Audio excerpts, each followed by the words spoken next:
Terrific. Okay, great. Okay, thanks, Josh. Welcome, everybody. Let's, Josh, if you will, let's jump right in the mission moment. Yeah, sure thing. I'm going to share my screen. Got a single slide for tonight. Give me a thumbs up if you can see my screen. Excellent. Let me do one more thing. Cool. So for tonight's mission moment, here we are in December, and it's often customary in December to do a little reflection and think back to the year and highlights to the year, et cetera, et cetera. So I want to do that tonight. I want to circle back to our school leader report and pay respect to some of the things we've accomplished this year and what has arguably been the most challenging August to December that schools have faced. And Madonna shared a little bit of that even at the front end of the call. So as I mentioned in my report, there are or have been at least 8 kind of unique challenges this year that I've identified that have been real and that I think we've navigated reasonably well. And so I want to zoom into those. And I think each of these challenges are kind of layered on top of what is already a pretty challenging job of successfully running a school that takes pride in serving those who have been least served well by our education system, which we are. And so as I do that, looking down the list here, I think first and foremost, we've had to build out some systems and procedures and protocols, which we're not built for. So I'm leaning on people on this team to sort of help out with that. We've followed all of the best practices and procedures we can, but like it's been real in building out what is relatively essentially a new handbook on how to do this well, given health concerns and safety concerns. So I think I just sort of named that first and foremost. And again, thanks some folks on this call. I'm thinking of Jeanette, who have been especially helpful in helping us sort of come to answers with tricky questions that have come up.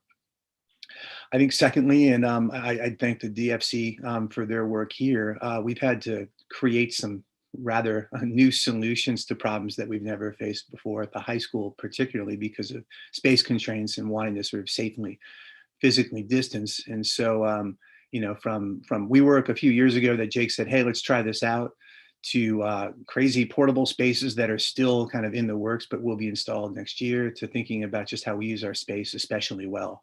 And so that's been a whole nother sort of like ordeal. Third, we cohorted. And so I think with that, we tried some things and perhaps they haven't worked so well. We've tried other things and they have preserved learning and preserved safety in the school. And so creating some very new academic schedules and programs back in August and even early September, that's been a part of the work. And the team has done a really nice job of creating what I think is a setting that has maximized safety given some of the concerns we've faced. Number 4 here is just, schools have faced massive shortages, as have other areas and fields in our society. Schools perhaps more so than the average field. And we've had to aggressively recruit and manage staff, individual needs and schedules to make that happen. I believe it was Jake back in August said, hey, I recommend you just be flexible. And so we've taken that to heart. I think we've done that. And in doing so, we've been able to I have a relatively full team, particularly right now, and I think that that is not the norm, and so I'd name that. Number 5, Chris and team have aggressively recruited new students and backfilled seats. I think I've got some data as of late and recently about some of the decreases in enrollment, particularly among our feeder elementary schools as of late. I can share that out in January, but I think we've been able to manage things so that, like, while we have faced a bit of under enrollment, I think we're at 95% capacity now versus our target. Things could be much worse right now. Number 6 on the list, as we think about the past 4 months, we've been creative about offering athletics and after-school enrichment, and so we've cohorted at the middle school to make that happen. We've mandated vaccinations at the high school for certain sports. There's been a whole new realm of thinking and creativity in making these things happen so that kids can experience full school to the fullest and do so safely, and so I'm proud of that. Next to last. there have been a number of families that we serve that have faced some very serious trauma over the past year and a half, deaths in the family, et cetera. And so I'm proud that we've got a full social work team that knows our families well, that's been able to be supportive through many of these really, really tough situations that continue. And so, again, we've managed relatively well. And then finally here, I think, attendance is slightly down at the high school. It's on par at the middle school. And, coming back from a year and a half of kids learning from home has been a tall order, like just have everyone commit and make kids feel safe, families feel safe, and have them in school every day. And I think there's been some good work on our operations team, our social work team, and others to sort of promote that and intervene. And so that is still in process, but I'm proud of that. So I think, again, as I said, each of these problems or challenges by themselves are fairly large, and we've kind of faced them all at once. And so it's been daunting, and we've done fairly well.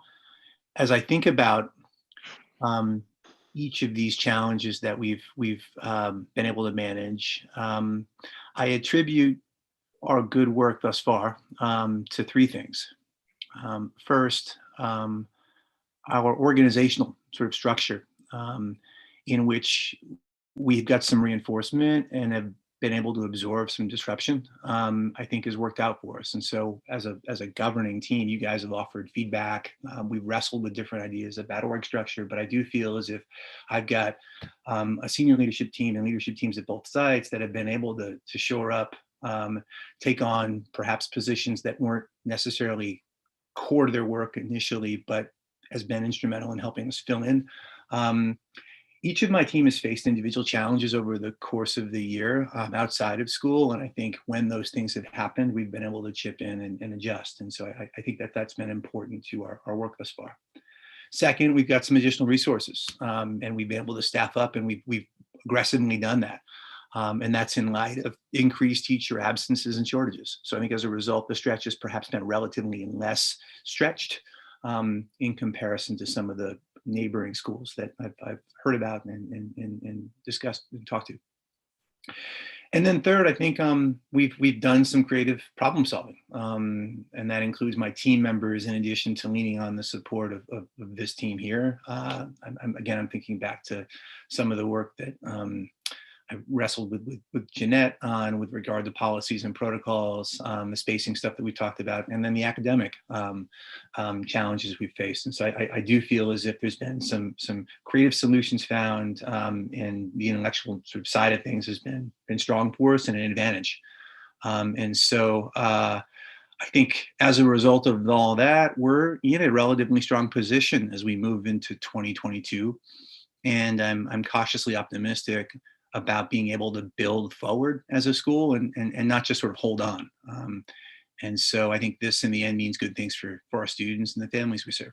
So that's the mission moment. Well, why don't you just roll right into the head of school report? Because I think that fleshes out a lot of these 8 bullets that you just talked Yeah, right on. So I think there are just a couple of updates I'd provide there. A lot of the school leader report will be covered in various sort of committee report outs tonight, but I think there were one or two that are worth highlighting. And so I'm going to the headlines on page 2 of the school leader report.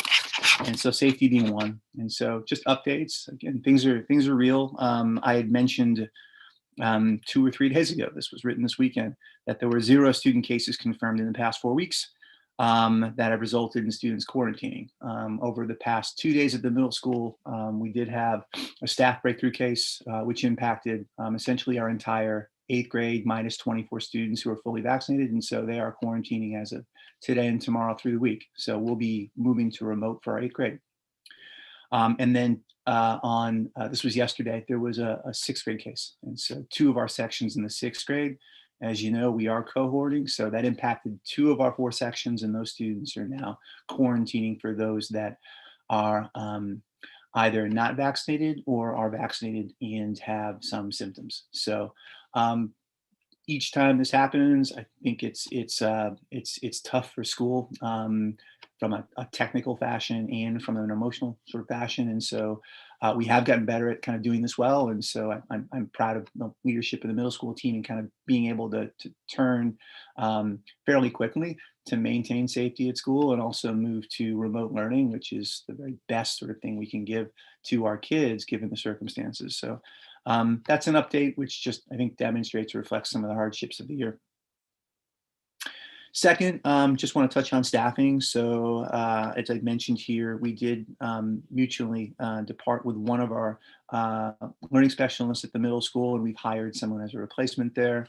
The key vacancies that we have at the middle school right now are a math learning specialist position, and we'd love to then also bring on an ELA learning specialist. And so overall, we're covering all of these positions internally, or each of these two positions internally, so kids are in good hands. And so we're still at work there, but relatively in strong standing compared to other schools. So that's all I got. I think everything else, again, will be mentioned in other parts of the meeting. But if folks have questions about specifics in the school report, I'm happy to field them or say, hey, we're going to talk about this a bit later.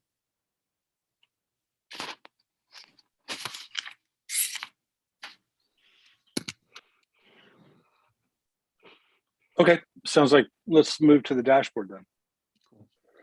So I think there are three updates tonight within the dashboard. Let's talk about enrollment as we do each month. And so in looking at the table in front of you, table 1, what you'll notice here overall is that we're at 521 as of December 8th. Overall, over the past month since the last report, we're up 1. We had 3 students leave our middle school, and then we added 4 students at our high school. What you'll notice is we're at 95% of our target capacity of 546. And if you look at the grade levels here, what you'll note is the middle school, we're at 92% capacity. That's mainly because of a bit of a divot in the 7th grade where we just haven't had some of the successes we've had in the past in backfilling there. And so we're at 69 there and -1 over the month. And then at the high school, we're essentially at capacity at 99%. And we've got room for 3 additional students there. I think Chris is in contact with at least 2 families as of now, but that's where things stand enrollment-wise at the school as of now. So as I mentioned in my school leader report, we are continuing to backfill, and there are strategies that we're using to do so, including some social media work, which we've been doing and have success in. And I've been reaching out to both our current families for referrals and families that may have said no the first time around and joining our school, just to make sure that perhaps they've got a change of heart. We're also, as we reach out and move into recruiting for the upcoming year, the 22-23 school year, we are also letting counselors know of our feeder schools that if they have alums that are interested in perhaps changing schools, that we do have a few seats available. And so those are the main levers we're using right now. And so I think with that, that's table 1. Are there questions about student enrollment as of this month?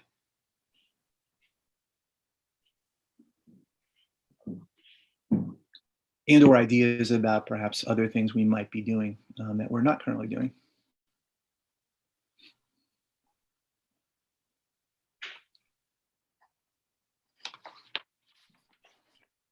Right, so I'm going to move us forward to table 5. And if there are questions people have about the other tables as you sift through this, just pause me and we'll discuss. So with student attendance, so as of now, our target daily average attendance for the year is 92%. We were at 88% as of this month.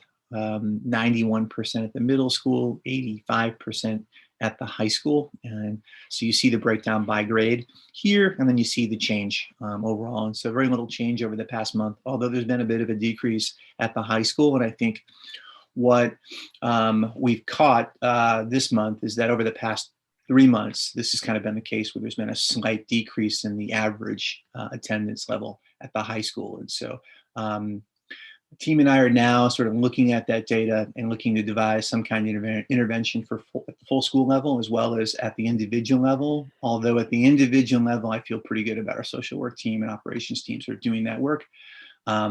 But one of the additional stats that I posed out in the school leader report that I think is interesting is, as of 2018-19, 76% of our students overall, 612, this would have been 611 back then, 76% had attendance levels of 90% or above.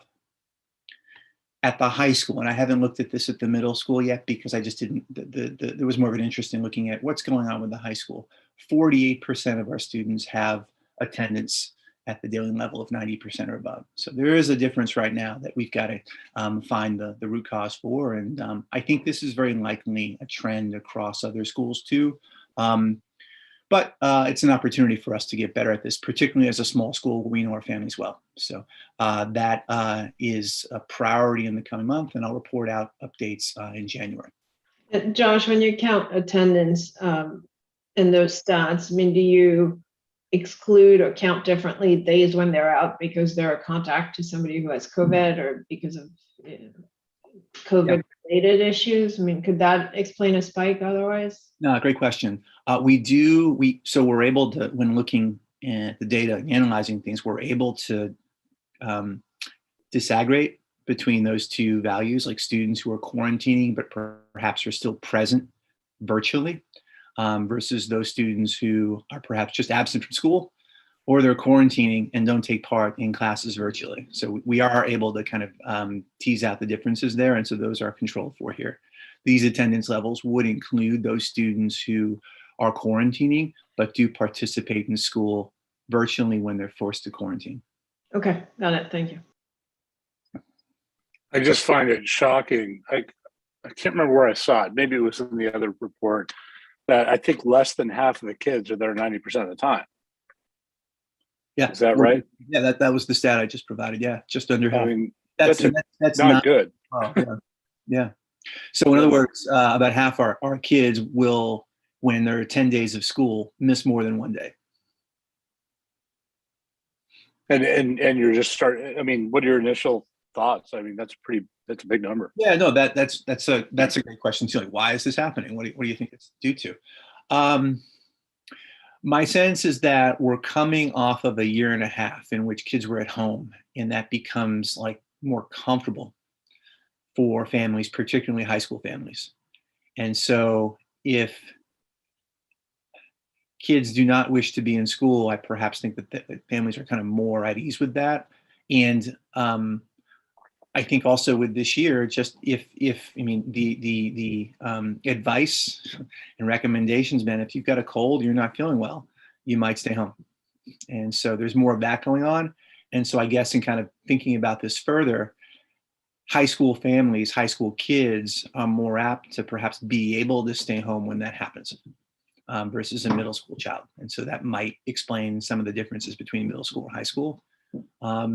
Some of the other educators on the call tonight might have other hypotheses here. Shout them out if you've got something that is worth bringing to the team.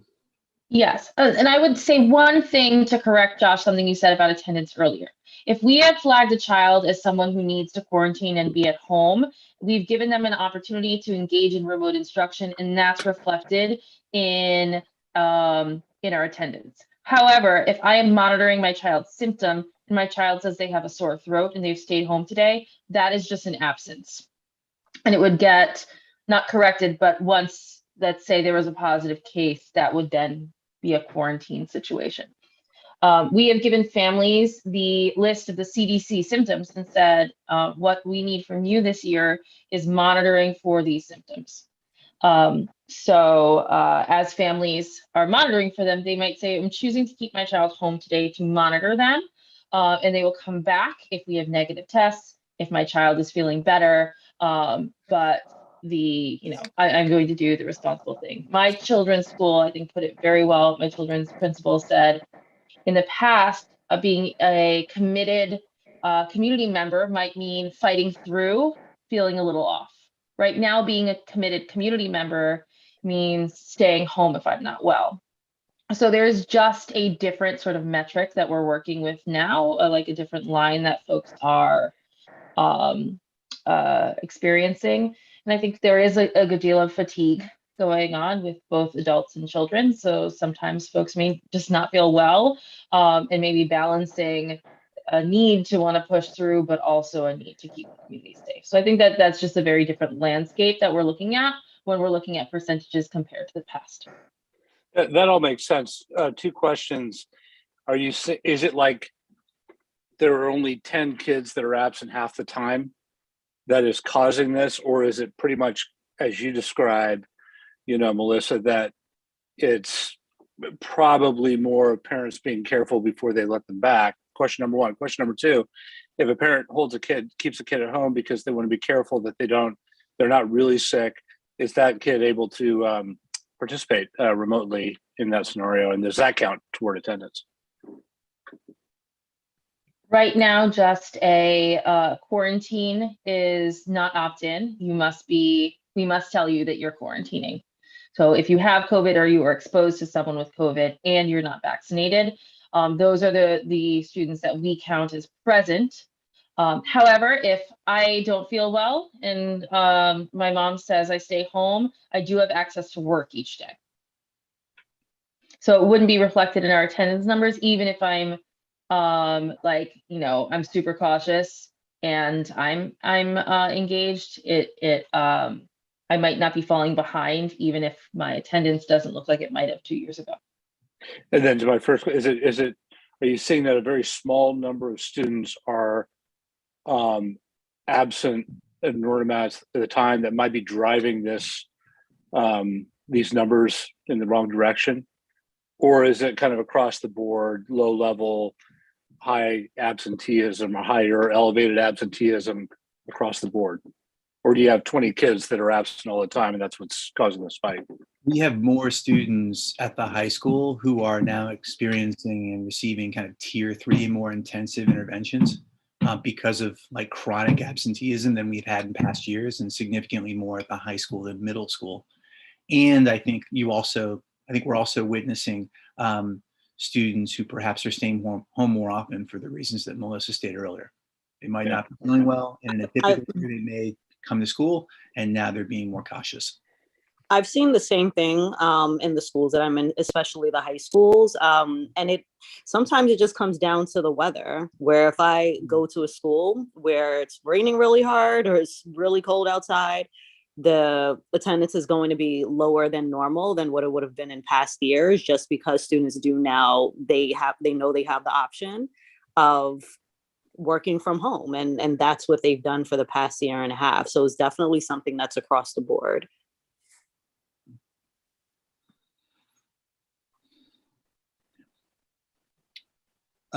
Good questions here. Anything else before we move on to the last table? All right, last table is 15 related to student COVID vaccinations. And so we've been looking at this monthly for obvious reasons. I'm letting Alex in now. And so what you see here is just under 30% of our students as of now, we've confirmed or verified vaccinations for. And so that's an uptick from the last report last month of 24%. And that is really about some students who we didn't know we didn't have confirmation and weren't quite sure whether they're vaccinated, like providing us with now a confirmation. And so upward movement's good here. We'd like to see more of it. Obviously, more of our students who are vaccinated means sort of less health concerns. It means less quarantining kids in school more often, et cetera. And so that is the update as of this month. Any questions about vaccinations?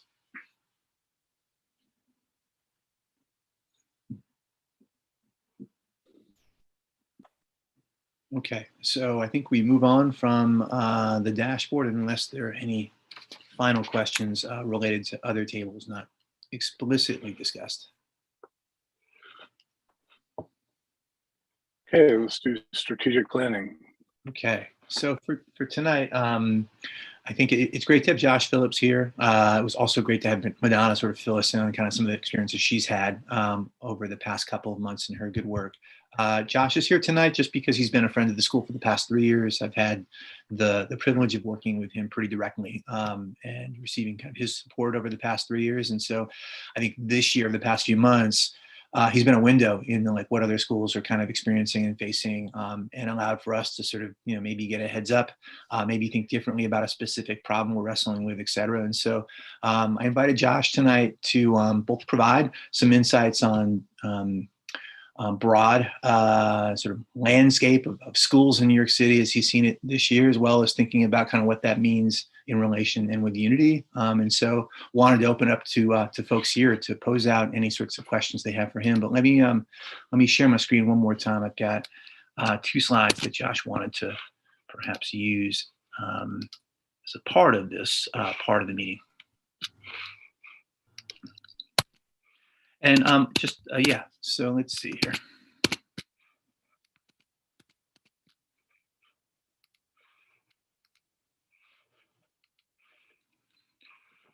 So with that, Josh, I'll kick it off to you. Great. Thanks, Josh. Great to see everybody. And looks like Jake just joined us. Congrats to Jake on fatherhood. Amazing that you're looking as awake and engaged as you are already. So just a couple of things, and I'd encourage Madonna, Melissa, and others to chime in. Madonna gave a great update at the beginning before we started with some of this stuff. And Josh covered some things that are going on here. This is kind of my view on the overarching ed landscape right now with other schools that I'm working with and visiting and seeing and talking to other folks.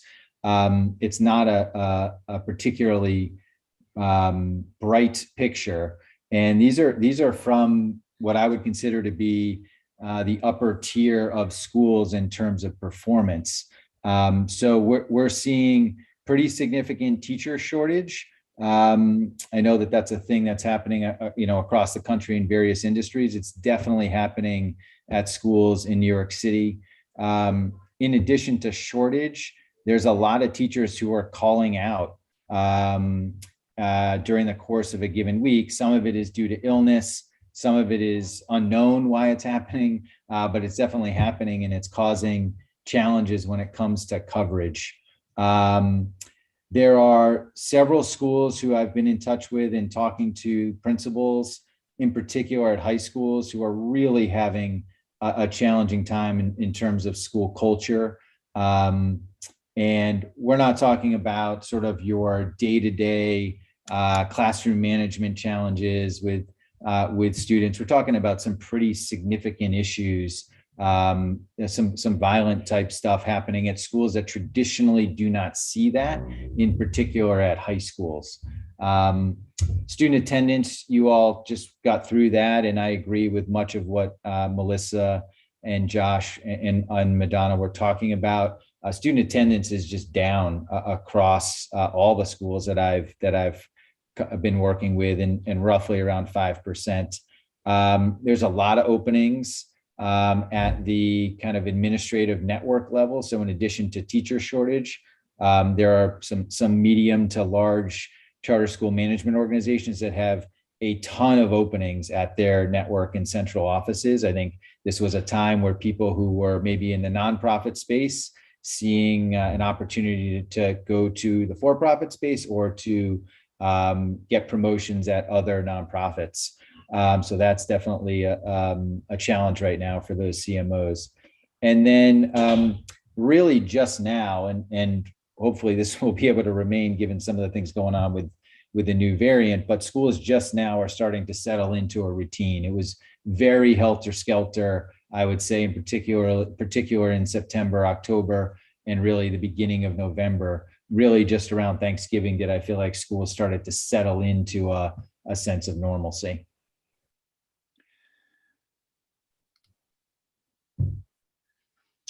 And then kind of where do I see unity in all this? And I'm not trying to paint an overly rosy picture. We'll get to some areas where I feel like we need to be have on the radar and be on the lookout. But the reality is there has been fewer teachers who have fewer positions to fill in comparison to the other schools that I've been working with. I'm talking about those schools having anywhere from 6 to 10 openings. I'm talking about schools who have had to go remote, not because of COVID or not directly because of COVID, but because they don't have enough teachers to teach.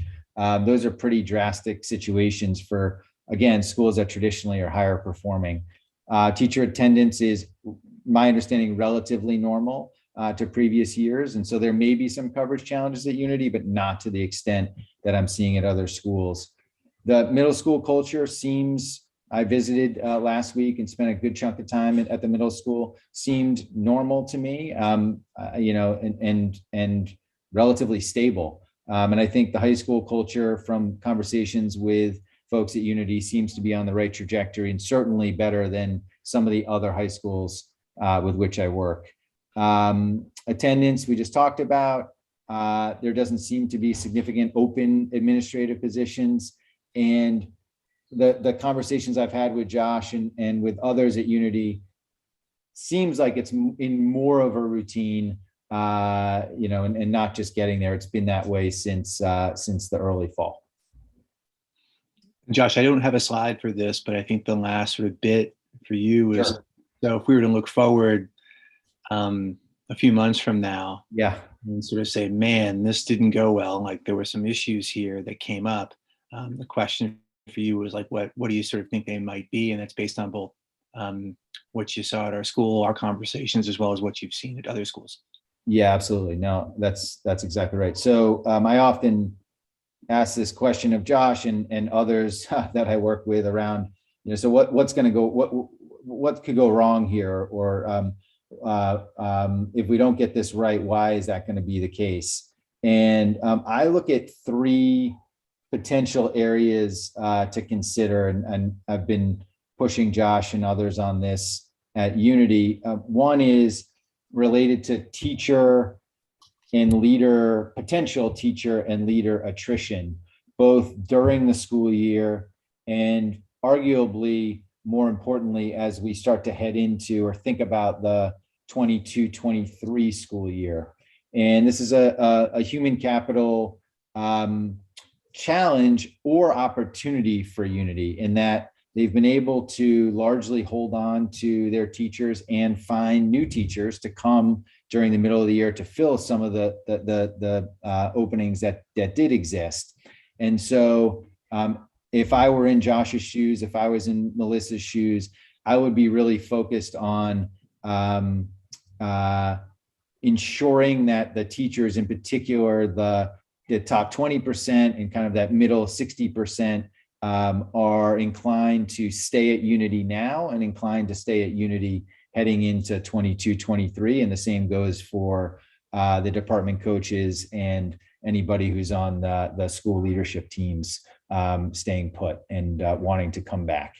The second area is really around any potential lack of focus on academic priorities. So I think there's, Melissa and others have done really strong work when it comes to data-driven instruction, and in particular, efficient turnaround of data to improve student achievement. I think that needs to continue to happen and needs to continue to be enhanced and continue to be a focus. I think the development of the teachers and leaders, department coaches, through observation and feedback, which I was able to take part in a walkthrough last week, and that is certainly ongoing at the middle school. I think Andrea is doing a great job with that. And I know Melissa is working with Martine on that at the high school. That definitely needs to remain a focus and a priority. And then the third area is continuing with ensuring rigorous lesson plans and doing lesson plan review and providing feedback for teachers. So I think if you look 6 months ahead and are disappointed in any of the results, I would say that those 3 academic priorities weren't done as much as they should have been, or as well as they should have been. And then one other potential area where you could look back and say, oh, we could have done better at this, is just any kind of decline in school culture. Again, I think that the last 6 months, or sorry, the last week when I visited, school culture, certainly at the middle school, was strong and stable.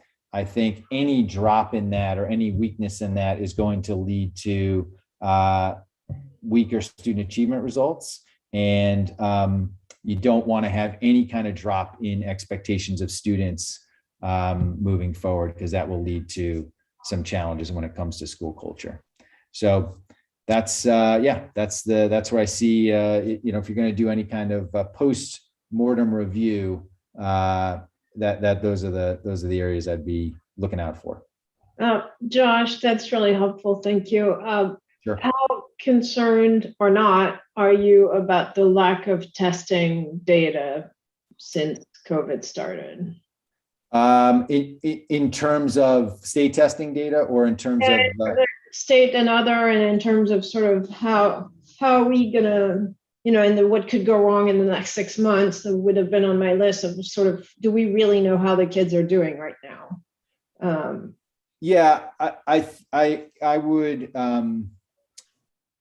defer a little bit to Melissa on this. I think she's probably the closest to it, but my take is I think that Unity's interim assessments that they have turned to, as long as those tests are being administered on a regular basis, the large majority, upwards of 90-95% of students are taking those tests, and Melissa, Martine, Andrea, and others are really digging into that data and turning it around, then it should be fine. The one additional thing I'll say is I would encourage, and I believe this is happening, but I would encourage the data folks at Unity to map that data as closely as they can to predicted state test outcomes, and then work from there based on what are the standards that need to really, the bigger standards that really need to be looked at if there's any challenges there. So, and then I could go on, but I'll turn to Melissa. The only other thing I would say is, you could do some additional mini assessments beyond just the kind of the standard interim assessments that they're currently doing. And I know Melissa's thought about that, so I'll turn to her. Yeah, so we'll talk in a little bit about what we've already done at the high school level. We're in the midst of some, I'll admit, unfortunate administration around COVID, but more interim assessing at the middle school. So we're gathering data using the benchmark assessments that we have experienced in the past. For me, the biggest question mark here is the state has not given these exams fully in some time. And even last year, when it came time to give exams, they recycled questions because they hadn't fully baked things. So we are operating under 2019 assumptions, and haven't had a lot of guidance as to whether there will be any shifts in expectations. We know that regions and state assessments will go on, but we don't know exactly and precisely if there will be any differences. So we're forging ahead knowing what we know, but that is, I think, the thing that's simmering on the back burner for me. But we are pausing to make sure we are assessing in ways that predict the end of the year performance. We are making sure that there are several formative attempts to sit for exams in length. I recognize that in about a month's time, our students will sit for the first 3-hour exam that they've sat for in some time, unless they were an AP student last year. So these are definitely things on our mind. Okay, thanks. Again, that's helpful. Thank you. And are you able to tell, and I'm not on the SLC, so maybe I'm asking the wrong questions here, but are you able, I think the general consensus in the press and other by people who are not necessarily educators is that there's been a regression of students, right, during COVID from learning remote and everything like that. Are you able to measure that? Are you able to say this is where they are and this is where they would have been if they had a normal school year last year? Or how do we know whether that's happening, and how do we make up for it? Or is it just we'll find out at the end of the year? Yeah, I'm going to be really honest. I've been high school based for the last couple years. And a lot of what we've been doing long term at Unity is about assessing the content students have learned in that year. So year over year, if I'm a high school algebra student in 2019-20, and now I am in Algebra 2, there is not a clear comparison point between 2019 and now with a completely different set of standards. So what we've done in the last couple years is put in some longitudinal measures that will exist. So unfortunately, I don't have those from years and years ago. I have grade level standards based assessments. So we'll be able to compare this cohort to prior cohorts, but not this child to how the child was performing several years ago in a clear way, if that makes sense. Yeah. We've got, some ways that we're measuring this and some ways that we sense this. And we did put this measure in early last year so we can track that growth over time. But I do wish we had something that consistent from years back so we can say like this cohort of kids seems to have slowed their progress rather than cohort A outperformed cohort C on the same measure. So that's where we'll be at the end of the year. And I'm hopeful that in 2-3 years time, we'll have longitudinal data where students are taking the same type of assessment several times a year for 7 years. Okay. Okay, thank you. Welcome. Are there other questions for Josh or just related to this general conversation tonight? Well, is Josh going to stay on for the SLC? Yes. Okay, so yeah, I think a lot of this will fall there too. Yeah. I've got a ton of questions, but we can wait until then.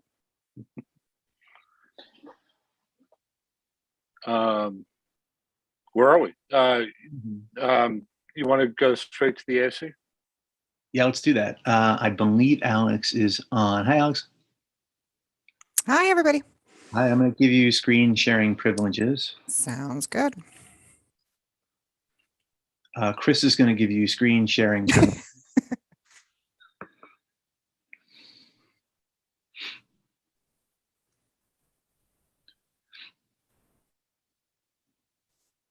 All right, who's up? Perfect.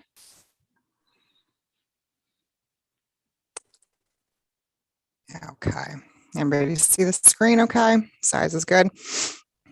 All right. This is an especially brief update. Not much has changed since last month.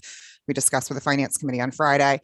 All of our indicators continue to be strong. Days cash on hand is very healthy compared to where we've been in previous years. We are still seeing a variance in enrollment, which we will continue to track probably for the remainder of the year after talking with Josh and Chris. I'm not sure that we're expecting to see that change significantly over the next couple of months, but we will update should new information be available. I am only reporting what has been approved by DOE so that everything is perfectly accurate and we don't have to go back and do adjustments later.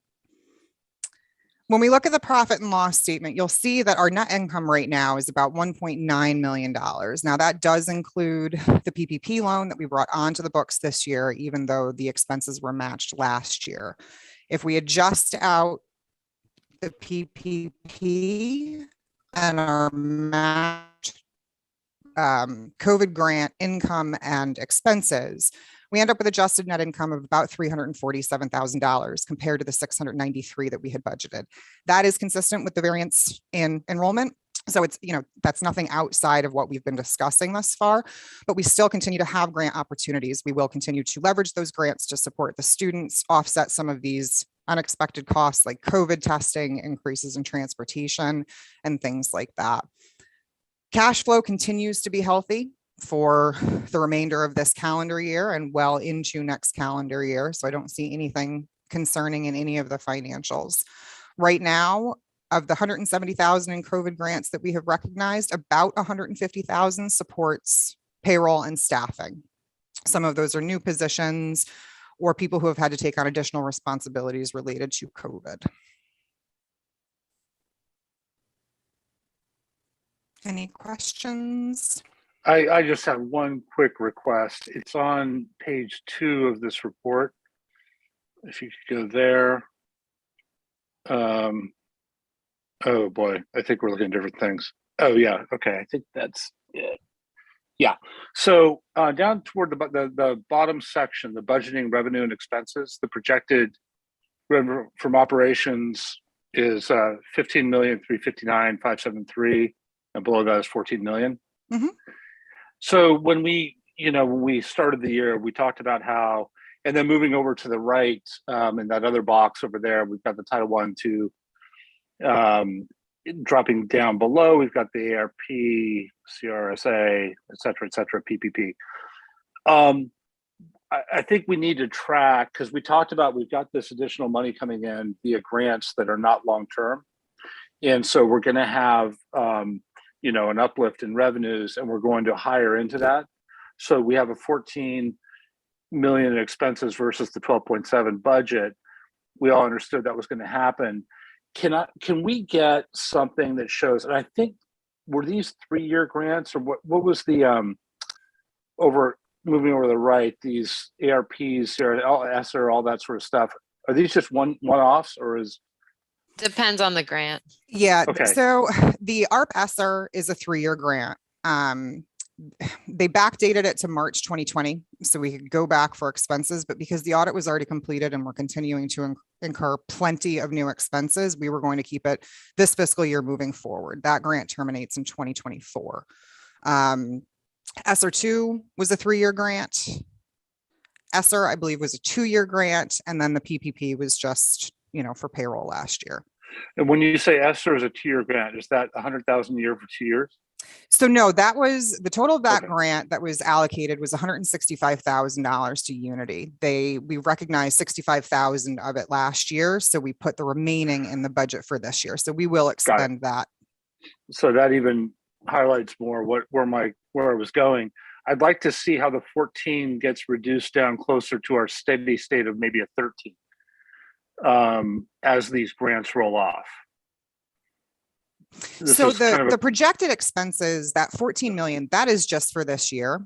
And that was in part, so it was the lease of the parking lot, which was, an unanticipated and somewhat large expense. We also looked at the COVID testing, and kind of above and beyond increase in transportation. I don't think that 14 million will continue to be the target. I mean, I say that, but I don't know what's going to happen with, things like COVID testing going forward. What I am planning to work with Josh between now and the next meeting is a little bit more illustrative of what the grants are being used for, the positions that they are being tagged to.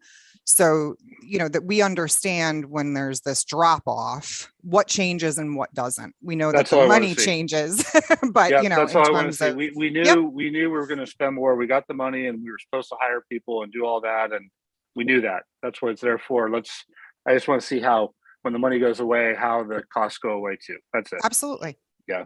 Okay. Thanks. Any other questions on the financials for this month? Terrific. All right. Okay, thanks. DFC. I think just to round things out, we're going to talk about a few other items that we discussed during that AFC call on Friday during the board approval portion of the meeting, including an amendment to our 403B and some other expenses that have been higher than what we intended budget-wise as of June because of COVID-related things. So Chris is going to talk through that a bit later. Jeanette, Maureen, was there anything else worth sharing out from that call? No, I think the decision items, as you said, we're going to talk about in a bit. And I think on the budget, most of what we talked about were things that, broadly speaking, fell in the category of what Jim just brought up. So, it was a somewhat uneventful month.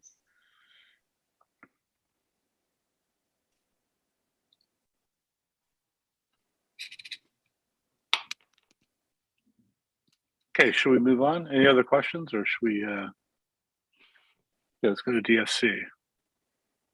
Sure, I can round things out, and then Jim, Sal, Jake chime in if I miss anything. But I think during that call, let me look at my notes here.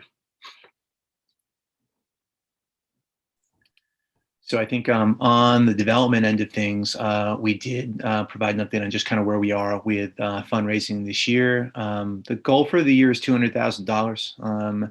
That was perhaps with a possible expansion in mind, which is all kind of in process and may or may not happen. And so anyway, that's what we had set back in August. We've raised about $6,000 thus far without kind of doing anything real. Effort-wise, there was a Giving Tuesday initiative email that went out on Giving Tuesday. We raised about $1,000 for that, and there have been a few smaller donations that have come in over the past few months. So that's where things are from the development end of things. I am going to be sending out an end of year letter of support to all of our supporters, about 1,000 people, next Monday. And so with that, I'll put forth some of the accomplishments we've had over the past year, some of the hardships we overcome, et cetera, as I've done in the past. And then my ask of this team is that as we close out the year, I think we do take pride in every one of our board members providing a donation of some kind. The amount is not important, but participation is. And so putting forth a donation by December 31st, I think it's just, it's a good showing and reflection of just the work of this board and its commitment to the school.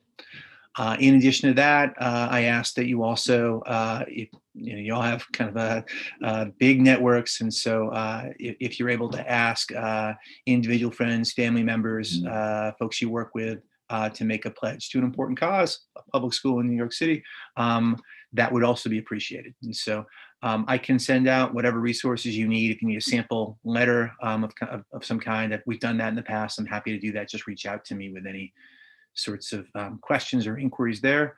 Want to be as helpful as I can to you. Yes, Sal, Jim, Jake, anything you'd add there? You got it. Cool. So then on the facilities end of things, I provided a quick update just on portable classrooms, which, you know, has been more of a challenge to get through than perhaps what was thought to be the case back in the summer, but it's happening and they should be installed in early January, I'm told, in working with LOSI and working with our landlord and in working with Will Scott, the vendor. We continue to rent from WeWork. We've got 8 desks there. They've been valuable in helping us sort of like just have desks and space for all of our staff. And so we'll continue that. And I will re-examine whether it's worth keeping all of those desks or some portion of them once we get portable classrooms installed. And with regard to expansion discussions with our landlord, they're in process, nothing concrete to share out other than there have been some visits on site recently to just sort of scope out building in preparation for putting forth the proposed timeline and set of construction costs. So that's the update on the facilities end. DFC folks, would you add anything there? I think that's it. Okay, terrific. ECPC. Let's see. It was myself and Sal on the call last week, along with Earl. I think we discussed some possible partnerships with a few entities that would be beneficial to school and kids, but nothing concrete at this time to report out. Maybe something next month. Sal, does that make sense to you? Yep.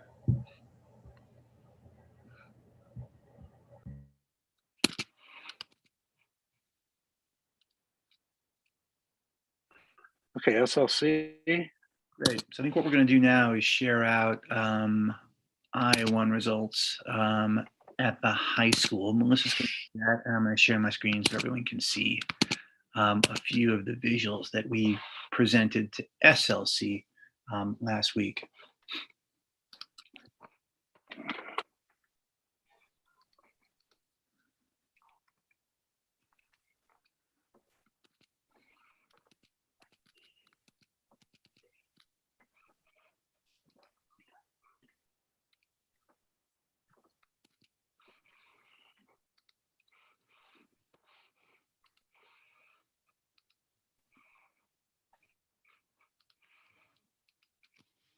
All right, can everyone see my screen?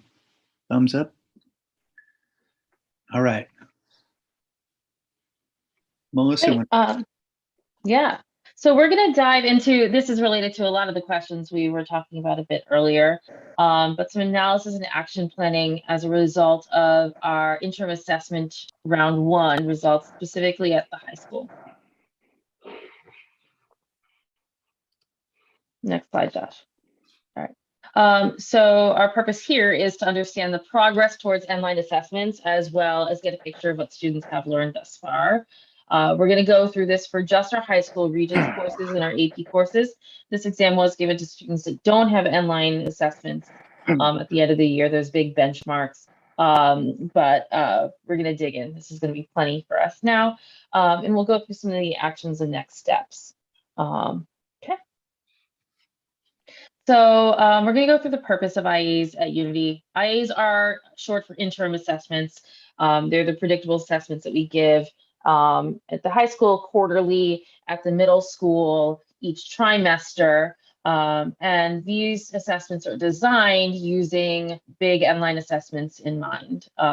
Some classes are just a final, but if there's a Regents or there is an AP exam, those are used in order to design the test, either questions directly from those exams or trusted sites like the College Board's preparation materials, or some vetted course preparation materials for Regents, for example.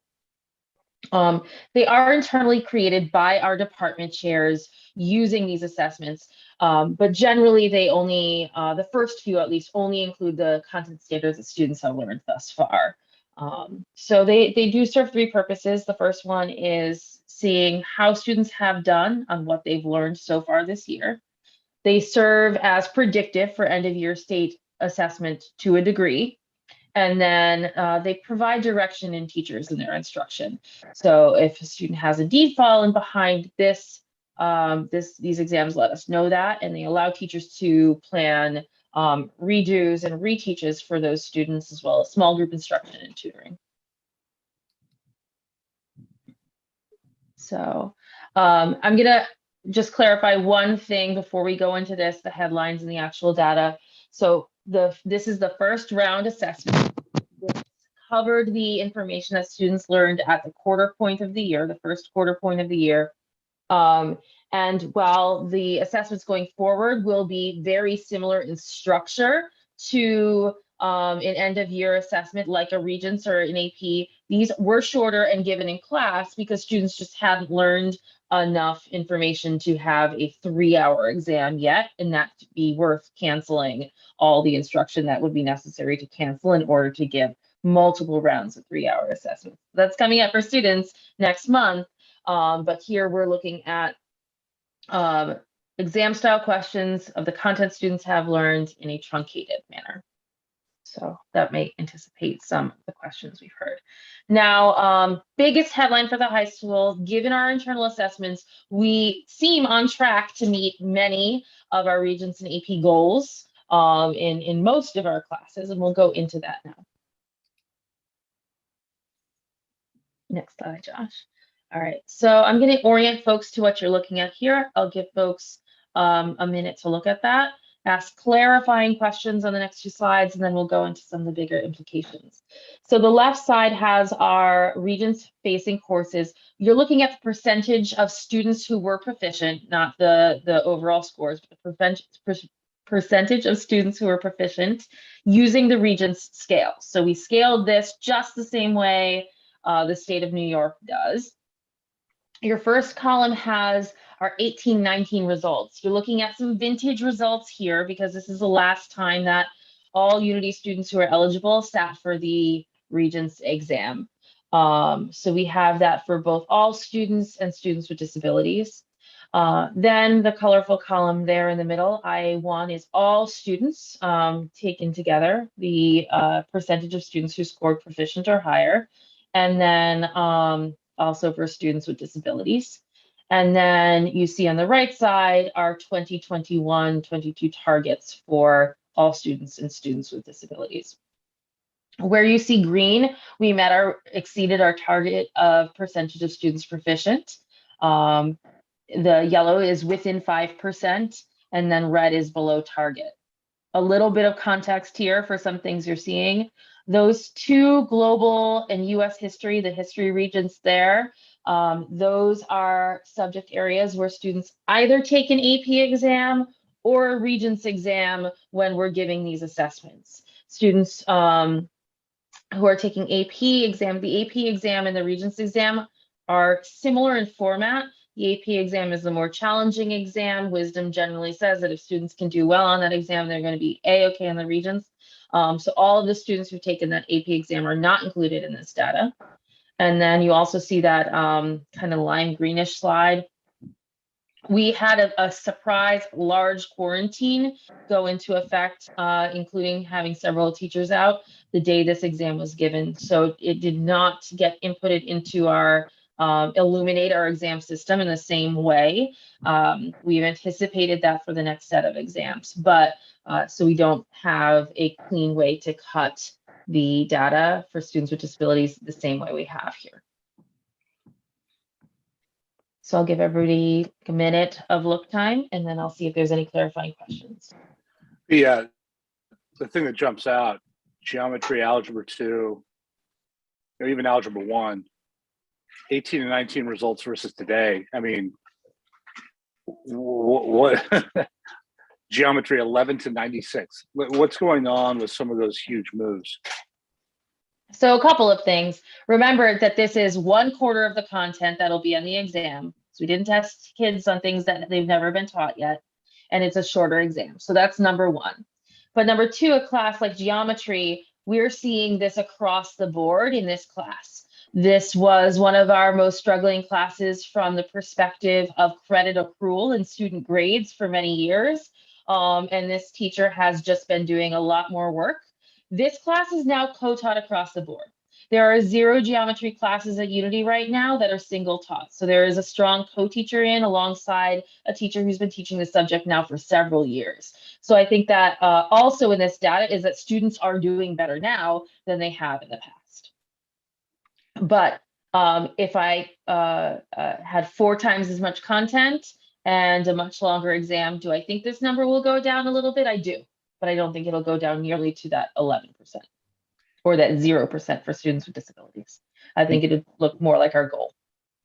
Jim, we when you visited, we got to see an Algebra 1 class, and coming out, I think you noted the benefit of having 2 teachers in that space. So we didn't see that in geometry. You didn't get to see a geometry class, but I think you kind of have the same feel or same conclusion leading the room that like having 2 teachers is certainly beneficial. My other question is how do you think about the ELA results as compared to our literacy challenges at the middle school? As you can see in the past, like the students have probably always had some literacy challenges at Unity, but we've still had a 75% proficiency rate. So this is not 75% of kids hitting the college readiness bar. This is 75% of kids proficient as indicated by New York State. So I think that there are ways that students are able to access the exam at the level of rigor that exists in the ELA exam. That can be true, that students can be successful on the exam and still experience some barriers to strong literacy. So it doesn't seem wild to me. This department has gotten a little bit stronger year over year at aligning assessments vertically. So the preparation that students do in freshman year prepares them a little bit better for this exam in sophomore year or junior year. This exam is often given in junior year, but it does free students up quite a bit if they take it in sophomore year. And if they're not successful, then they have several other attempts. So I think that's true. Also, since the 18-19 results, we've also doubled up the amount of ELA in 9th grade. So that's supportive in students doing well in this course. Melissa, sorry if I missed this, but is the test we're administering now consistent with the test we administered in 18-19, or is it sort of as close as we can get? Or I understand it's shorter and it's on 1/4 of the material, but is it otherwise largely as stringent, or could there be a difference there too? I might have been unclear. The test that the 18-19 results are the actual regents. They're not the IA1 results. They're the actual regents at the end of the year. So those are longer with more content. But I would say our IA1s this year are way more aligned than our IA1s in years past. We have just asked chairs to do a lot more analysis, and there's a little bit more oversight. I was a chair back in 18-19. And have looked at some of the assessments that folks have given, and these are just a little bit stronger. So if we held this against IA1, I think these results would be a little bit more predictive, though again, a quarter of the content, a shorter exam. Well, I understood, but we don't, I mean, just to ask the question plainly, we don't think those tests were too easy. The test that we gave, I don't think that the content on the exam on the IA1 was taken directly from Regents exams. Okay. The ones that you see here, all of them are directly from Regents exams. So they are the same level of rigor. They're just less time and less content. So for history, for example, there tends to be 9 units. This has 3 units or 2 units included. So it'll get harder when you have just lots more information on there and you're working for 3 times as much. You know, it's not 2 essays plus short essays plus 28 questions. That I think is where our children are going to meet challenges, especially this year. But can our kids answer questions at this level of rigor, the level of rigor on the exams? That yes, this is what we're seeing here. Okay. And again, this is at the state set 65% scaled as proficiency. So when we're looking at these goals, when we're looking at what's reported to the state, that's what we're seeing. So I think that, you know, once we're killing all of these measures, then we're going to have to talk about college readiness being the gold standard. But so that's what you're seeing here. Okay. Thank you. Similarly, AP, these are scored by each individual AP exam. These are the tested subjects that we give. We do have one other tested subject that does not appear here in AP Seminar. AP Seminar has both project-based levels of assessment that are submitted throughout the year and an end of the year exam. So that course we won't see end of year test style reporting for a little bit as students are engaging in their actual AP design and submitting projects throughout the year. That was one of our more successful courses, so you're not seeing that represented here. Similarly, our AP art course, students never take an exam, they just build a portfolio throughout the year. So you're looking at our tested AP subjects apart from AP Sem. We've got our 2021 results. We've got our IA1. Again, this is percent of students who would be proficient in this case being a 3, 4, or 5. 3 is the minimum score most colleges use to award credit, and our 2021 target. So a little same key on the bottom, just a little bit of content here. I reversed 2 things on here. I just noticed that. So the AP government, we use the College Board's actual site. They have created a great number of instructional resources right before we went remote, but especially throughout remote learning. And they have a really comprehensive site with the style of questions that students answer, and then you can align the content, which is very exciting. But what it doesn't do is high-level predictive analysis. They really want it to be a learning tool and not a predictive tool. So we will move this over to our own internal, or it's external, but what we contract with, Illuminate site for the future. We're looking at right around 50 percentile there, given their algorithm. And then it should actually say AP Lang. We spend our first quarter. Can everyone hear me? Yes. Great. We spend our first quarter writing kids' actual college personal statements and working on those. So that's what's prioritized in first quarter. So we don't have that data there. Again, with this one, remember that the College Board's assessments are 3 to 3.5 hours long and have generally over 50 multiple choice questions and a number of essays and short essays or other open-ended questions. So this is the percent of students who receive 3, 4, and 5, given AP questions, but at a truncated amount of content and a very truncated amount of time compared to the exam, and given in class with their teacher, which is absolutely forbidden by the College Board, so that like trusted, loving adult who coach you on was also in the room. So these are what we're looking at now when kids are given this level of content, but is it truly predictive? You have the context for that. Clarifying questions here. The first column, 20 to 21, what are we to make of the AP Government 4 number? What does that mean? That's the number, the percentage of children who were proficient. Does that mean 4 or 5? Okay, does that mean 4 people passed the exam? It's 4%. Yeah, no, this Other means one students child. passed. The exam. It's a percentage. 3 or more. Yeah.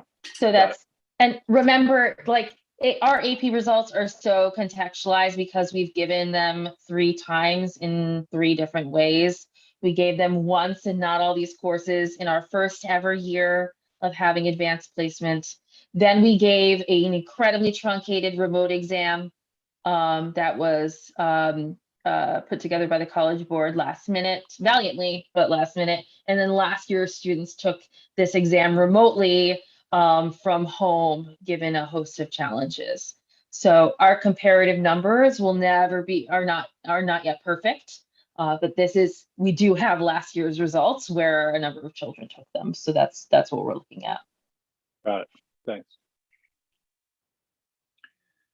A couple of years. I'm really hoping that we've just got like really honest, good, non-contextualized data for this, but it's In kind of going back in time to some analyses and even some conversations we've had somewhat philosophically about this. So as an AP for all school, we have more students taking AP courses than the traditional school. So we have more kids kind of like being able to engage in this sort of work, and arguably maybe some aren't completely prepared for it, but we want to give them that shot and support them fully. With that, we've gotten lower percentages in terms of kids kind of receiving credit.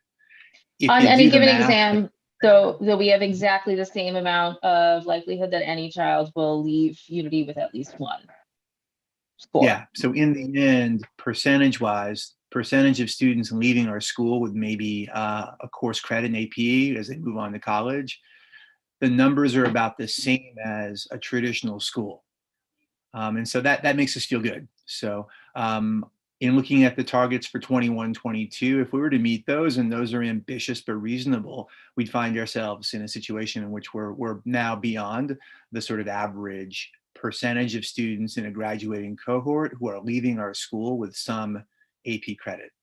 I think the other point to kind of bring up here is just that like these percentages are about earning a 3 or above, which is a fairly high bar. And of course, for those of us who have taken AP courses long ago.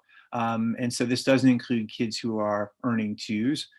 We could do that analysis. I think it's worth doing at some point in time, but that's not represented here. So more than that, I guess, in my mind is, do these folks who are sitting in the AP classes who do not get the AP credit, how are they doing on the Regents? Are they like, do they feel like they're so far, some of the other kids are so far ahead of them, they're just kind of, they've lost interest and they're not even getting the Regents part done? Or is it, if they're just because they're in that room, in the AP room with the other folks who are, a little higher up, they are in fact doing very well on the Regents, and so it's a kind of a win-win. Yeah, there are just a couple courses that are Regents aligned, but we have had very few instances of students being in this class and then unsuccessful on a Regents. exam. It's sort of like running a half marathon after running a marathon. I don't actually have any life experience to apply to that, but I understand that it's that it seems like a lot less.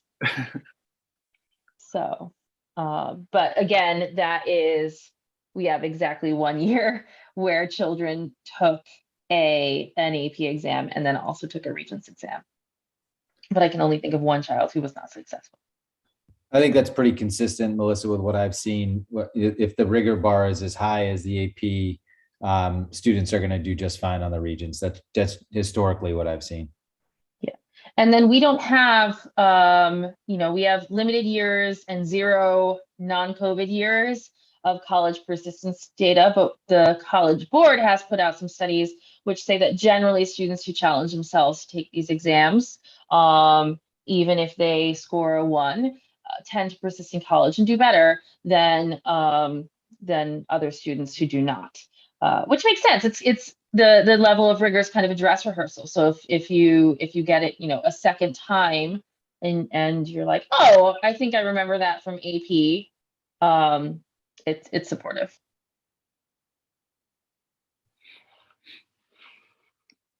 Other question, right? So strengths for math and ELA Regents, especially, students are on track based on IA data, even if we saw a bit of a dip, which I assume we will when students are taking much longer exams for the first time in a long time with a lot more content, we would still be on track based on this IA data. And in all AP courses, students are on track to exceed our goals with this year's performance results so far. And then something else that's really encouraging, in the majority of our classes, students with disabilities are meeting targets and many of them performing on par with their peers. We have a team this year that was able to make smart accommodations that students deserve for their exams. And we see that is really effective for our kids. Some areas of concerns: Regents history courses are underperforming our targets. Of course, they're missing a number of students who have self-selected as being students who are more willing to take an extra hard test. But we still want to make sure that we are planning to meet our most vulnerable students where they're at. Another piece of context, history had a teacher vacancy and the chair was teaching at the time of the IAs. So the amount of, and there was some movement around to support that. So the amount of feedback kids were getting with multiple folks in the room, as well as the coaching that teachers were getting, one of whom is new to our state, a second of whom came mid-year last year, was not as consistent as it hopefully will be through this IA. And then living environment is also underperforming our target in our scores of the past. This course had a teacher vacancy and the chair is on family leave. And also just in our test taking systems, ELA data is flawed due to challenges with rapid transitions to remote testing and teacher absences. And then so some next steps specifically related to those concerns. In history, we have hired an experienced civics teacher, an AP government teacher to come in. So our chair is now devoting more time to Regents facing courses, both coaching and teaching those directly. And then the history department writ large is focusing on student writing ahead of their upcoming IA in January. And that's from freshman year where they're doing Regent style writing all the way up. Science, we've hired an experienced AP Bio living environment teacher. And then our co-principal of teaching and learning is coaching this course and indeed pushing into some of the sections in Sheer Caspi's absence during her family leave. And then I'm working directly with our department chair and a director of data to craft an IA that can be given remotely if we need to. We are having all teachers do some sort of office hours or tutoring sessions with our director of data ahead of those exams and doing just like a dipstick test to make sure everything's ready to go. So even if we don't have ideal conditions, we have the ability to fly. I want to see if folks agree that these are some of the concerns and that these are some of the actions to respond to the concerns. Cool. Keep on trucking because I think there's lots to do tonight. Next steps, data-driven planning. Every single teacher has created a data-driven plan and a 6-week calendar to go along with that plan. They are wrapping that up pretty soon, actually, those 6 weeks. They're reteaching and assessing skills and content on which students did not demonstrate mastery. We have added office hours and mandated as best we can students to attend those as they need to over the next couple of months. And then our instructional coaches are monitoring progress on Reteaches. Next slide, Josh. That's it. Oh, great. And then our next set of IAs will be at the end of January. Those are those are equal to or close to the length of test that students will experience for Regents. It will still be on content that they've learned. We don't want them to reach this degree of frustration with testing yet. We want to know if they've learned what we've taught them, but the style and the experience will be very similar. That one will be critical. I would expect that these numbers go down a little bit then. Like I said before, students have not sat for a test like this in person. I hope we're in person in some years, and they'll be doing multiple across the week. So this will be as close an experience to actual AP or Regents in person that kids have gotten in some years. So it'll be a really good kind of bellwether there. And then several months after that, we'll have more of a mock condition where students are seeing, you know, kind of a printed Regents from the past. And Thanks, that's where we are. Yeah. I guess Thank you. one question, I mean, an obvious question, the initial testing that was done a couple months ago was hugely disappointing, right? The results. Well, what happened?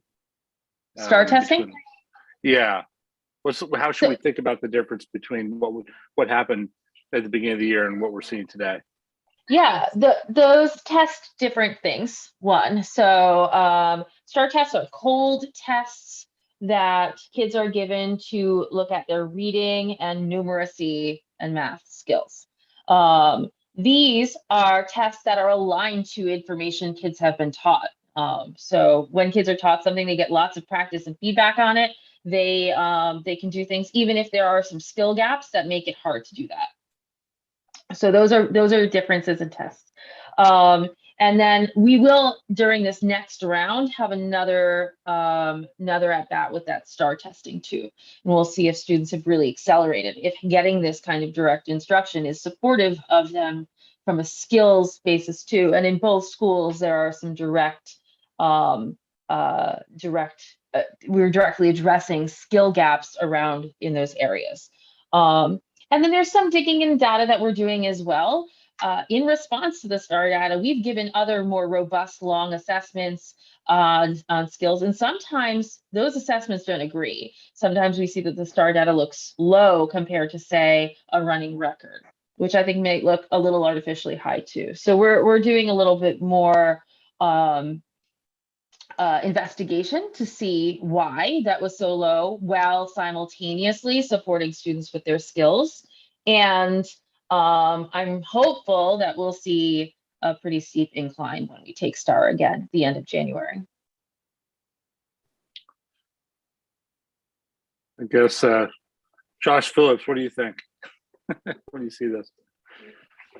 Yeah, I think the couple of different things. The length of the test, I think, is Melissa's mentioned that a few times, and I think that is likely one of the, not to take anything away from the teachers and the work that principals and Melissa are doing.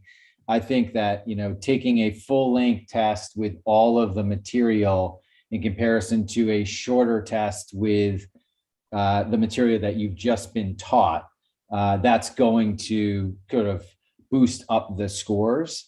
So I think it is, you know, the sort of second thing I would say in relation to that is what Melissa was just talking about, which is it's incredibly important to get students acclimated to similar length tests and similar, you know, rigor of tests that they're going to see in a few months on the state exam. And that's what it seems like is going to happen. So I would continue to push that. That's the highest performing schools in terms of state exams are the schools who are continuously asking their students to take tests in a way that is very, very similar to the state exams. That kind of goes without saying. So I would encourage that. And then the other thing, which we talked a little bit about before, which I know Melissa and Josh and principals are working on, is sort of even in between these interim assessments, ensuring that there is very quick data turnaround with, things like power practice quizzes in classes, so that you can, not just wait the 6, 7, 8 weeks for interim assessment data to be turned around, but really pushing teachers to turn around data and respond to that data quickly, which I know is high priority on Melissa's plate. Josh, the other question that I think is embedded in Jim's question is related to kind of like STAR versus IAs. And so we've had some conversations, I think earlier this fall, about STAR data. I mean, what would you offer to shed light there? Yeah, I mean, Melissa answered it well. I think they're both valuable. I would, I'm not a STAR expert, so I don't want to claim to know like the correlation between STAR and New York State exams. I know they've done that research and they claim there is some level of correlation and whatnot. I would be more of I don't even know if I call it an advocate, but more interested if I was sitting on this board.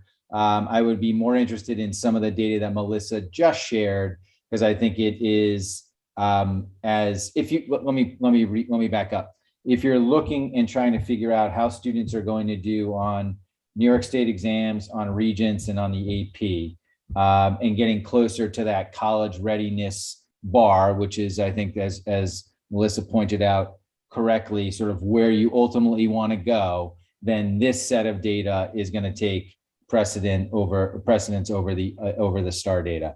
Again, I'm not a STAR expert. I know there's arguments for STAR and for exams like it and for the kind of some of the skills that are necessary. But if you're considering kind of the ultimate objective of or mission of Unity Prep, then I would lean in this kind of presentation.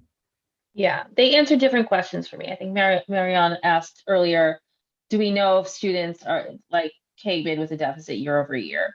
So STAR is helping me answer questions about how students' performance over time on like core reading and numeracy skills. And then it also helps me screen for students who we know from the beginning need additional support. But it's not a great way to answer questions about how students will do on these high stakes exams. There are students who will carry skill deficits and need supports who will be okay on the exams. And there are students who might not flag on STAR, but will need help on these exams because they're not maybe engaging in the instruction the way they are. And this is a measure of how much kids learned the content. So they're both really, really important, but they're not the same.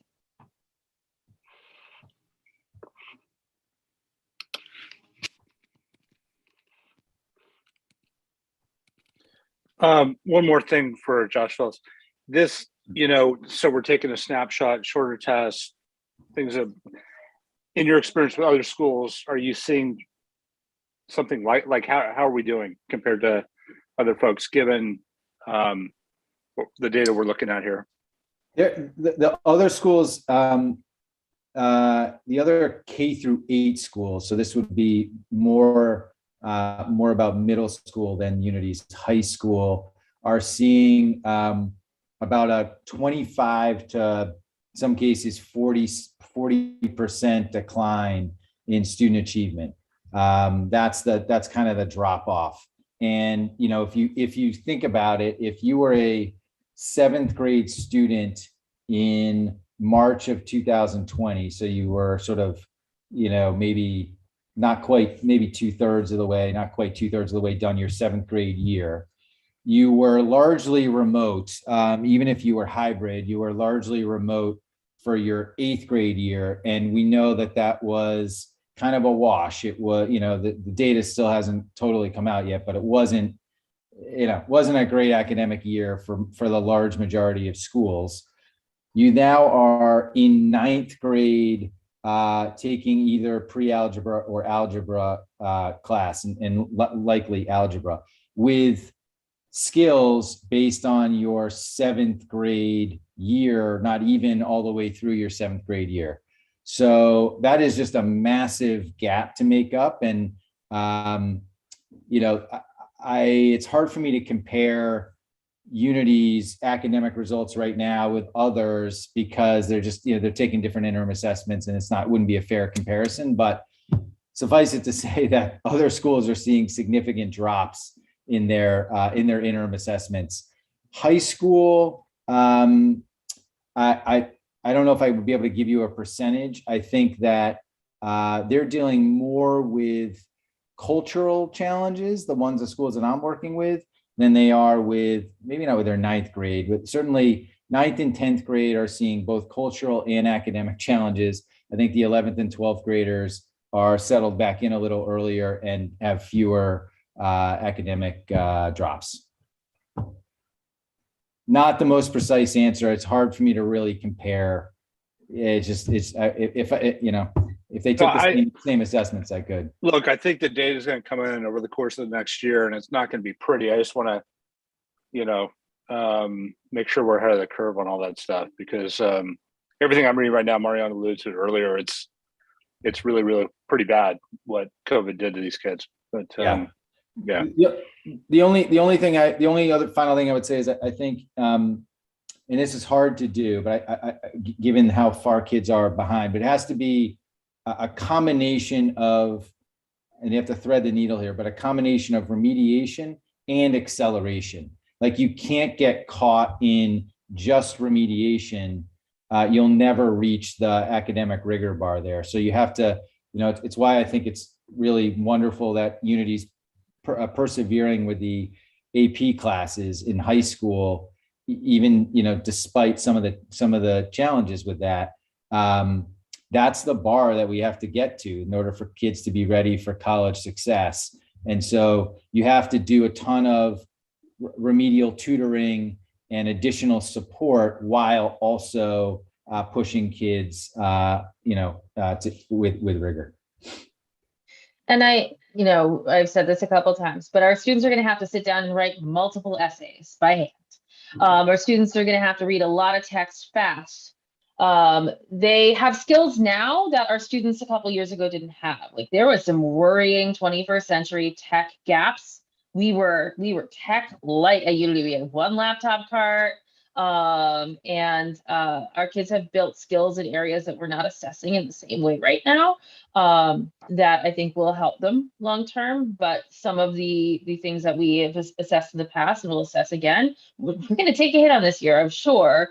But I am encouraged that, given time and given assessments wherein students are being assessed on things they've been taught recently, and like the lowish bar that is the New York State Regents cut scores, they are meeting goals. If we were not yet meeting these goals, given this context, it'd be a red alarm for me. Right now, I know it's going to be hard, but it's not. It exceeds where I was worried about.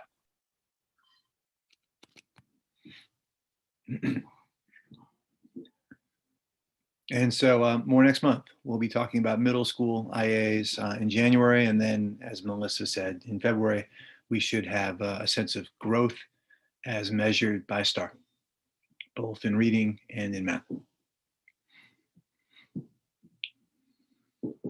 Thanks all. Thank you. Okay. And no more questions. Let's go to the associate board. Anything there? Nothing tonight. Okay. Items for approval. Let's start with the easy one. The minutes from the prior meeting. Does anybody have any questions or comments there? Okay, seeing none, all in favor? Okay, thank you. Josh, you want to talk about the 403B? Yeah, let me share my screen once more. And so, as the agenda says, we're coming to board tonight after a few months of kind of conversation with the AFC and others about making an amendment to our 403B plan where we include a match. And so Chris and Alex have done some good work and research on what other schools are doing, what's competitive, what seems to be sort of out there, what we can afford, et cetera. And so that's been a good portion of the conversation with AFC over the past 3 or 4 months. So you have this document in your inbox and provides, I think, some of the headlines here that essentially a large portion of schools, a vast majority of schools, offer some sort of match. What you see in the table in front of you here are the sort of variations of the match and what seems to be in effect at various charter schools based on the research of the New York City Charter School Center. And sort of the most common match. And so when we step back for a minute, for us here, the motivation is in making sure that we're doing things that allow for our folks, our team, our most precious resource to take care of themselves and their families over time. And in doing so, them being kind of like happy and fulfilled at work at our school and staying on board. And so this has come up more recently over the past few years as some of our staff get a bit older, a bit more serious about family, a bit more serious about like their long-term trajectories. And so have inquired about this. And we have been at a competitive disadvantage because we haven't offered anything in the past. And so revisiting that is something that we've done. We now feel like it's the right move and would benefit the retention of our staff, us being able to sort of like be competitive as we recruit new people coming on the team. I think I've received more questions over the past few years from folks coming in with a few years of experience about what sort of matching plans we have. And so this would allow for us to sort of say, yes, we have a plan, it's competitive with other schools. And so what we're putting forth tonight is a fairly common proposed plan and match, which would include a 3% match of within a 3-year vesting period. And so as I move down the screen, Chris, I'm going to let you fill in as I've got a printer next to me going there. Are there other things you sort of mentioned within this proposal or the research that we've done thus far? I would say the last page, just the vesting schedule from other schools, and that like we're seeking to put in place. So employees would be eligible for the match on day 366 of employment with a 3-year vesting schedule. So it would be like a third, a third, a third. So after 4 years of working at Unity, the employee would be considered fully vested for the match. And the prices that are the numbers that are on page 2, that's like the absolute price ceiling. That's assuming that like 100% of employees do a full match. Right now, 28% of our employees are contributing to 403B, 68%, that's like the average for K-12. And then we built out 80% and 100% to scale up to see like what the absolute cost could be this school year and in future school years. Jeanette or Marianne or Jim, what would you add or what would you pose to us? Well, Josh, I thought you wanted to talk about how you wanted to fund. Yep, I'm going to get there. Anything else?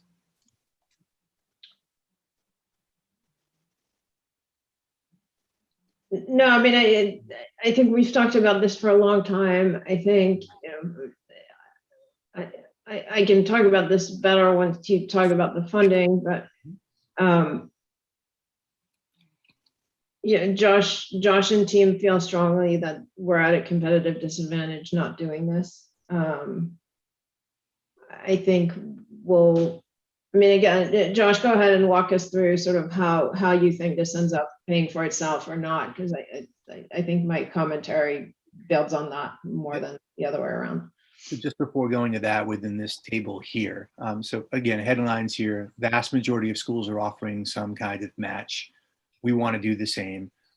We've looked at the most common configurations of the match. It seems to be 3%, 3 years vest. And in terms of cost, as we budget for this, we would budget assuming that 100% of our staff who were able to would take part in this. So it's a conservative assumption with regard to how we would allocate funding for future years. So give me one moment as I change screens.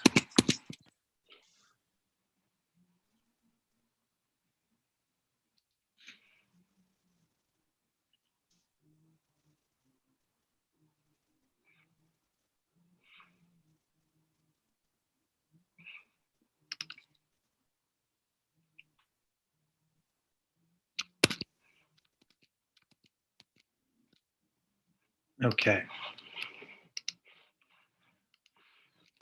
So what you see in the table in front of you is just a bit of analysis on how we would pay for this over time. And so I've thought about this over 5 years. I've thought about our cost assumptions, which again assume 100% participation. Chris, what was the stat on actual participation just based on the historical data versus 100%? As of right now? Yeah, at our school, and then generally what we're seeing beyond our Yep. school. Yeah, right now, 28% of our employees are participating in our 403B plan. The K-12 average is about 68%. So again, we're assuming 100% here for budget purposes. I provided a bit of like, what's the annual percentage increase for the costs over time, just to get a sense of that. And so you would see there'd be a big increase in year 2 from year 1, and then kind of a more steady state from there, particularly in year 4 and 5. Just so everybody understands, year 2 is a full year, year 1 is a half year, right? If we're starting in January, we're calculating on a fiscal year. That's where the large number comes from. Yeah, so this would be something that we're proposing kick off in January of this year. And would continue through the fiscal year, which would end in late June. In terms of paying for it, I see the following. I see some of this is a staffing related expense. And so I would have some of, or a majority of the funding coming from compensation and staffing related expenses. And so I have here 80% of what we would need to cover, assuming 100% would be coming from our compensation budget. And then I thought about some cost savings in various places. As we retain more, which is one of the driving assumptions here, recruitment would decrease in cost. And so I've got 5% coming from cost savings in recruitment. Same thing with PD. If we're keeping veteran folks on board, there's less training up we've got to do, particularly with newer folks who don't have curriculum need, training, et cetera. That's an expense. So I see with greater retention, those costs going down. Curriculumly, same thing. A teacher often comes in with like a suitcase of their materials and like it's their body of work and they take pride in that and develop it over time. As you have turnover, that resets often. And so fewer resets means some cost savings with regard to curriculum development. And then finally, we have the ability as a charter school to have greater autonomy in sort of who we decide to bring back each year and who we decide not to have back. And so with that, those decisions are driven by almost primarily student growth and impact. And so with that, we are assuming here that we would keep stronger members of team on staff. And with that, there'd be less of a need for remediation, tutoring, summer academy, et cetera. And so I've got 5% of our funding. It's a small amount coming from those areas. And so as of now, as of this week, this is where I think we would best be reallocating resources for this cause. That could change over time, but I do see this being the best approach as of now. In the short term, in this year, we're under enrolled by 9 students. We looked at the finances earlier in this meeting, and so it's very likely that the $100,000, if 100% of our team took part in this plan, would come from additional funding outside our operating budget. And so, I guess that would be deficit sort of like spending here. We have some funding available to us this year, but it wouldn't be built in. It couldn't come from what we're now operating within. Anything else that Jeanette, Marianne? I think, in other words, just ignore line 1, right? Line 1 is not coming from staffing and recruitment and PD and curriculum and whatever. It's coming from deficit, right? And that's sort of I think we've asked Josh that question, and I don't think in the next 6 months, there's a pot of 100 grand of money that he can find to fund this. So we don't know if the number is going to be 100, but whatever number it is, it's sort of, we're going to have to fundraise for or reduce our net income by, given enrollment. And we've pushed on this, right? And we've discussed this, and I think the threat is going to come from staffing, and then there's nothing to be cut in staffing, so it's not going to come from staffing. I think what it comes down to, from my perspective, and again, we've been talking about this for months, is sort of my advice here is defer to Josh, because he's close to the ground on this. Josh and Chris. I think I view this as something that's largely feel good, and that's going to be not like, rational thing that's going to pay for itself dollar for dollar. That's going to be, it may help people psychologically decide to join. It may help retain some people. It's not going to make a difference between a DOE package with full pension and whatever, and and comp at a charter school. So I think it might move the needle a bit. I don't know if it's going to end up paying for itself the way it is on this spreadsheet, but it's a cost that's meaningful but not fatal. And Josh and Chris feel strongly that we should do this. So I think that's where I'm at. We'll have to see whether or not we recoup the dollars we put into this. I'm not sure we will, but we'll see.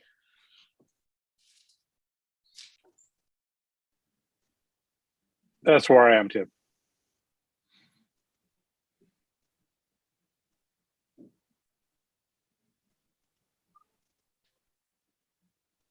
Should we vote? I think so. Any other questions? Everybody get the issue? Okay.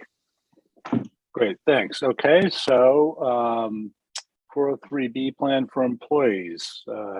And let's be clear on what we're approving. We're approving a, Josh, give me exactly what we're approving in terms of vesting and match, et cetera. We're approving 100% match up to 3% for all eligible staff with the tentative start date of January 2023. With a 3-year vesting schedule. Yeah. And with the assumption that budget-wise, we're working with 100% of staff taking part. Got it. Okay, all in favor? All right, thank you. Okay, next, COVID-19 testing agreement. Chris, why don't you take that? Sure. Back in August 2021, I reached out to 6 on-site COVID testing vendors. Many of the vendors just didn't get back to me. The others were unable to schedule on-site testing within the next few weeks. So this is back in August, September. CVS required a minimum test order of 192 tests per site per month, whereas we needed only about 80. Telepoint was a vendor that other schools were using. Telepoint was the only one able to start testing immediately in September. At this point in the school year, we have spent $21,600 in COVID testing through the end of November, and there was another invoice in process for $8,400 for COVID testing up through winter break later this month.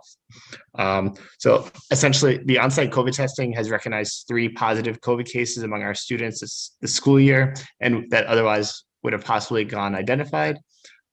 Throughout this month of December, I'll be collecting additional quotes from additional vendors, in addition to potentially building out an option for students to test themselves with Unity staff oversight.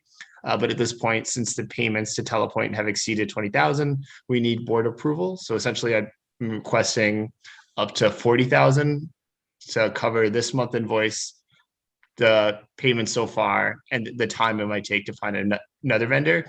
We might come back in another month and request additional funds. But in August, we promised families that we'd be continuing to test 20% of our unvaccinated students. Right now, the DOE is testing 10%, so it's like making up that gap. And so this would be very likely taken care of through some of the grant funding that we've received this year for COVID-related stuff. Yeah, to me, that's the key point. I think when we talked about this at the AFC, I made 2 points. First of all, it's predictable to me that this was going to exceed 20, so we should have talked about this earlier in the year. But that said, it's not ultimately our money. This is the typical, and Alex isn't on anymore, but the type of expense that those COVID grants are intended to cover. Yeah.